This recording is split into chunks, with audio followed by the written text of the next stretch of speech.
দর্শক, জুমাতুল বিদার খবর জানাতে জাতীয় মসজিদ বায়তুল মোকাররম থেকে আমাদের সাথে যুক্ত হচ্ছেন সহকর্মী সাদ বিন শফিক। সাদ, কিছুক্ষণের মধ্যে নামাজ এবং খুতবা শুরু হবে, কি অবস্থা জানাবেন? মুসল্লিদের উপস্থিতি কেমন দেখছেন?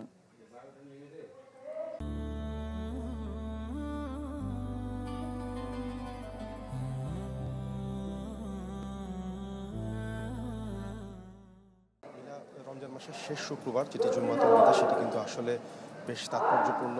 মুসলমানরা চেষ্টা করেন এই দিনটি আসলে বড় কোনো মসজিদে নামাজ আদায় করার জন্য। জাতীয় মসজিদ বায়তুল মোকাররমের এই মুহূর্তে চিত্রটা আমি আপনাকে একটু দেখাই।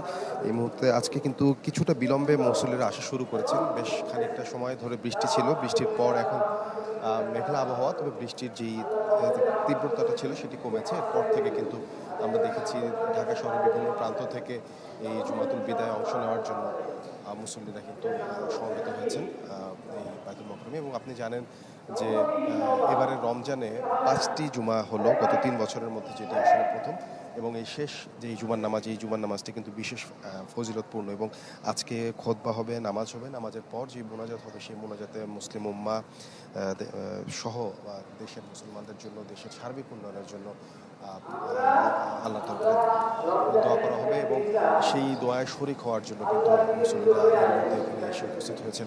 আমরা দেখেছি 12টার আগে থেকেই কিন্তু মুসল্লিরা এখানে আসতে শুরু করেছেন। এবং এই বায়তুল মোকাররম মসজিদের কয়েকটি তলা নামাজের জন্য যে নির্ধারিত জায়গা আছে, সব জায়গায় কিন্তু এরই মধ্যে ভরে যেতে শুরু করেছে। এবং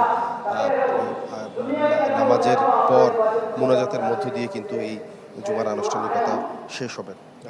সব মিলিয়ে মুসল্লিদের এখানে এই আগমন তারা প্রত্যাশা করছেন। সামনে একটি যেই রহমত, মাগফিরাত এবং নাজাতের যেই মাস শেষ হতে যাচ্ছে, সেই মাস শেষে মহান আল্লাহর দরবারে তাদের যে দোয়া, সেই দোয়া যেন আজকে কবুল হয়। জি সাদ, ধন্যবাদ আপনাকে। বায়তুল মোকাররম থেকে সাদ বিন শফিক আমাদের সাথে যুক্ত হয়েছিলেন।